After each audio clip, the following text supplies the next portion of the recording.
Guys. Hi. Yeah, on the hill. On February 13th, 2017, two best friends set out for a walk across an abandoned railroad bridge in the small town of Delphi, Indiana. 14-year-old Liberty German and 13-year-old Abigail Williams had the day off school and planned to spend the afternoon hiking the trails near the Monon High Bridge, a rusting structure towering high above Deer Creek.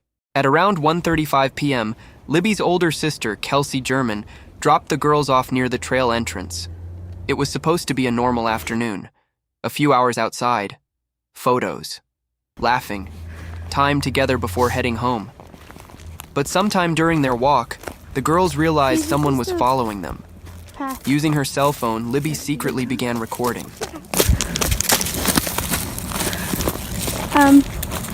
There's no path going there, so we have to go down here.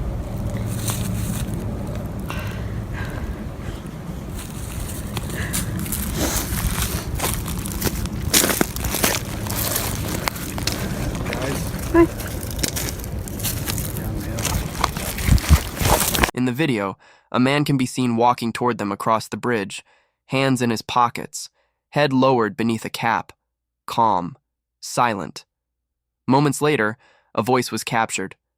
Guys, down the hill. Guys. Hi. Yeah, on the hill. Those 4 words would become one of the most chilling pieces of evidence in modern true crime history. But at the time, nobody knew what had happened to the girls. Later that afternoon, Libby's father arrived near the trail to pick them up. The meeting spot had already been arranged earlier in the day. But when he got there, Abigail and Liberty were nowhere to be seen. At first, it didn't seem unusual. The trails stretched through wooded areas surrounding Deer Creek, and family members believed the girls may have lost track of time or moved farther along the path. Calls were made to their phones. No answer. As the afternoon slowly turned to evening, concern began turning into panic. Family members started searching the trails themselves, walking through the woods and calling out the girls' names as temperatures began to drop. Friends, volunteers, and local residents soon joined the search near the Monon High Bridge. Police were eventually contacted, and officers arrived to help search the area surrounding the creek and nearby trails. But darkness was closing in fast. Despite hours of searching, there was still no sign of Abigail or Liberty. By that night, the small town of Delphi was on edge. 2 teenage girls had vanished without a trace.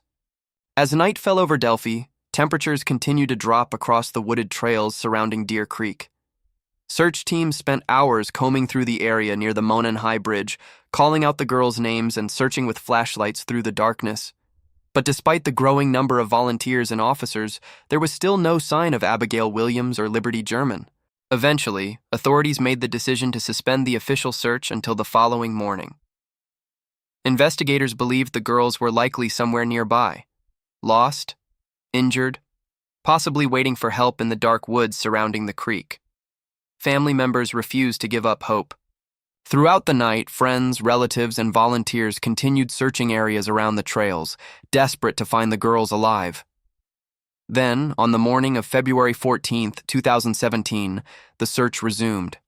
Hundreds of volunteers returned to the area near Deer Creek alongside law enforcement officers, spreading out across the wooded terrain surrounding the bridge.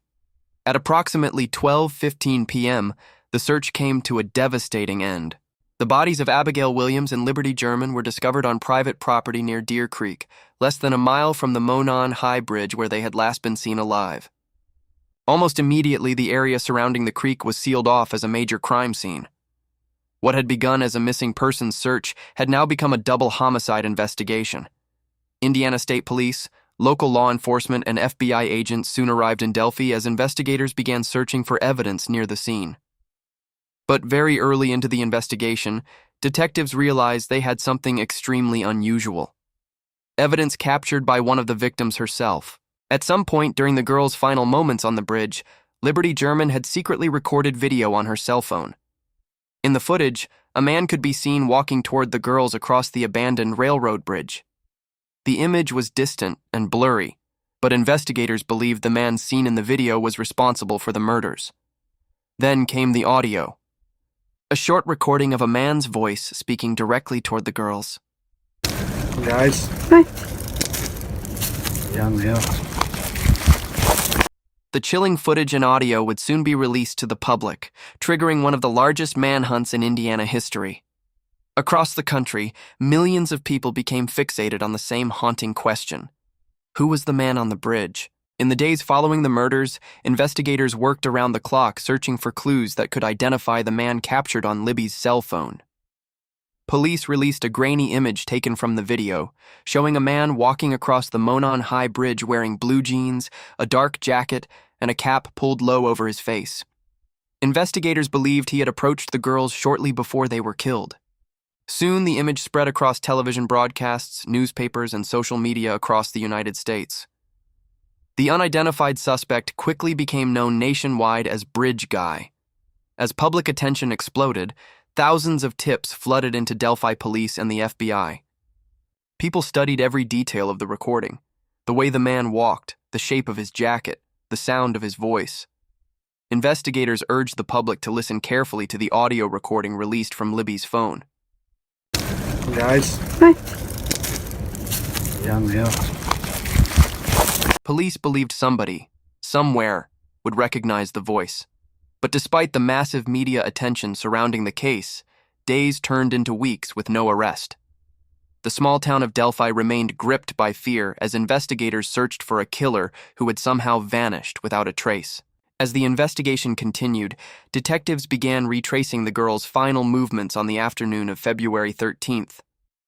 Witnesses who had been near the trails that day were interviewed, and investigators worked to build a timeline of everyone who had visited the Monon High Bridge area.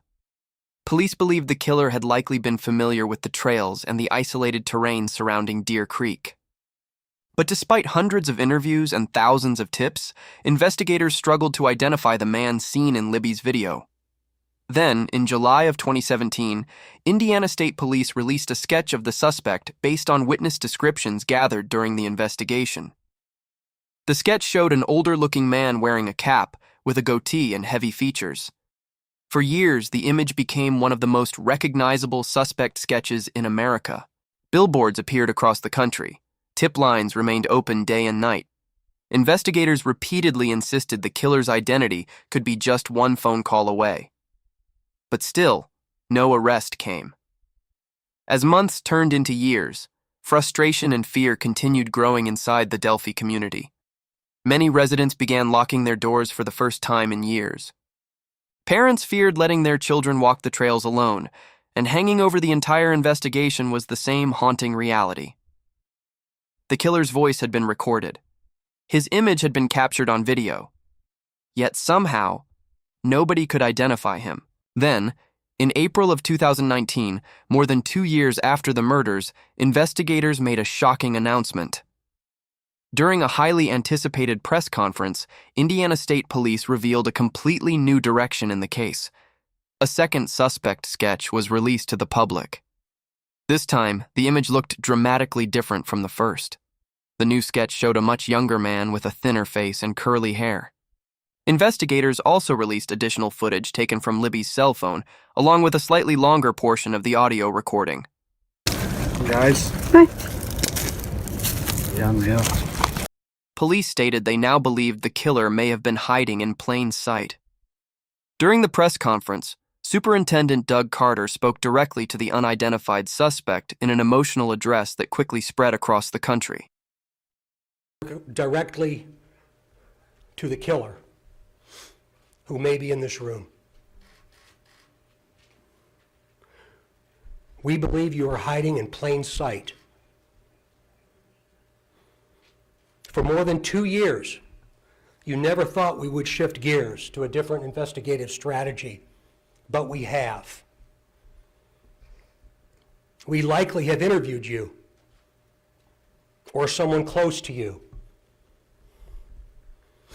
We know that this is about power to you. And you want to know what we know. And one day, you will.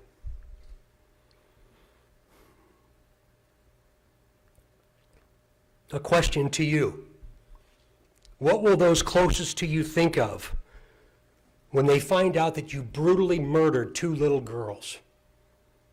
2 children, Only a coward would do such a thing. He told the killer that investigators believed he was either in the room or watching nearby. For many people following the case, the announcement raised even more questions. Why had the suspect sketch changed so drastically? Had investigators been searching for the wrong man for years? And if police had video, audio, and witness descriptions, how was the killer still unidentified? Despite renewed media attention and another flood of public tips, the case once again went quiet. Years passed without an arrest. For the families of Abigail Williams and Liberty German, the wait for answers continued. Then, in October of 2022, nearly 5.5 years after the murders, investigators made a breakthrough. Police arrested a 50-year-old Delphi resident named Richard Allen. Allen worked at a local CVS pharmacy in Delphi, less than 5 miles from the Monon High Bridge trail system. For years, he had lived quietly inside the same small community shaken by the murders. The announcement stunned the town. Many people could not believe a suspect had allegedly been living in Delphi the entire time. On October 31, 2022, Richard Allen was formally charged with 2 counts of murder in the deaths of Abigail Williams and Liberty German. At first, investigators released very little information about the evidence leading to his arrest, but court documents later revealed that Allen had allegedly admitted to being on the trails the same day the girls disappeared. Investigators also claimed a bullet found near the crime scene had been linked to a firearm owned by Allen through forensic analysis. According to prosecutors, witnesses had also described seeing a man matching Allen's appearance near the Monon High Bridge on the afternoon of the murders. As details slowly emerged, public interest in the case exploded once again. After years of uncertainty, many believed the mystery of the Delphi murders had finally been solved, but the case was far from over. As Richard Allen awaited trial, new details surrounding the investigation began emerging through court filings, hearings, and leaked documents. Allen's defense team argued that investigators had focused too heavily on him while ignoring other possible suspects connected to the case. The defense also challenged the forensic evidence presented by prosecutors, particularly the claim involving the unspent bullet allegedly linked to Allen's firearm. Meanwhile, prosecutors maintained they had strong evidence placing Allen near the scene during the murders. The case quickly became surrounded by intense public debate online. True crime communities analyzed every court document, every witness statement, and every piece of evidence released to the public. Rumors and theories spread rapidly across social media as people tried to understand how one of the most heavily investigated murder cases in America had remained unsolved for so many years. At the center of it all were the families of Abigail Williams and Liberty German, who had spent years waiting for answers and justice. For Delphi, the murders had never truly faded from memory. The abandoned bridge, the recording on Libby's cell phone, and the haunting words captured moments before the girls disappeared. See, this is the... Guys. Hi. Yeah. Even years later, the case continued to leave a shadow over the small Indiana town where 2 friends went for a walk and never came home. At first, investigators released very little information about the evidence leading to his arrest, but court documents later revealed that Allen had allegedly admitted to being on the trails the same day the girls disappeared. Investigators also claimed a bullet found near the crime scene had been linked to a firearm owned by Allen through forensic analysis. According to prosecutors, witnesses had also described seeing a man matching Allen's appearance near the Monon High Bridge on the afternoon of the murders. Prosecutors later revealed that while being held in prison awaiting trial, Richard Allen allegedly made multiple incriminating statements during recorded phone calls and conversations. According to court filings, Allen reportedly confessed to the murders to his wife, his mother, and prison staff on several occasions. I need to tell you something anyway. Okay. Are you sure you want to talk to me over the phone? I think I have to. Okay. I need you to know that I did this. What? No. No, you didn't, dear. There's no way. There's no way, dear. Love me. The defense argued that Allen's mental state had severely deteriorated while in custody, claiming the statements could not be trusted. But prosecutors believed the confessions further strengthened the case against him. As details slowly emerged, public interest in the case exploded once again. As the case moved closer toward trial, the Delphi murders remained one of the most intensely followed true crime investigations in America. For years, millions of people had studied the grainy bridge footage, listened repeatedly to the audio recording, and wondered how the killer could remain unidentified for so long. The case had transformed the small town of Delphi forever. What was once a quiet hiking trail had become permanently linked to one of the country's most haunting unsolved murder cases. Flowers, photographs, and memorials continued appearing near the Monon High Bridge as visitors traveled from across the country to see the place where Abigail Williams and Liberty German were last seen alive. Then, on November 11, 2024, after years of investigations, public speculation, and one of the most closely watched murder trials in America, Richard Allen was found guilty on all counts in the murders of Abigail Williams and Liberty German. Just over a month later, on December 20, 2024, Allen returned to court for sentencing. Inside the courtroom, family members of Abby and Libby spoke about the devastation the murders had caused and the years of pain they had endured waiting for justice. Judge Francis Gull ultimately sentenced Richard Allen to 130 years in prison. Allen received 65 years for the murder of Abigail Williams and another 65 years for the murder of Liberty German, with the sentences ordered to run consecutively. Even after the conviction and sentencing, debate surrounding the case continued online, with Allen's defense team maintaining his innocence and continuing efforts to appeal the verdict. But for many people, the sentencing marked the end of a nightmare that had haunted Delphi for nearly 8 years. For the families, the case was never about internet theories, viral headlines, or courtroom speculation. It was about 2 young girls who should have made it home that afternoon. A simple day off school, a walk across a bridge, a few photographs with friends, and then silence. Even years later, the image of the man walking across the bridge continues to haunt millions of people who followed the case.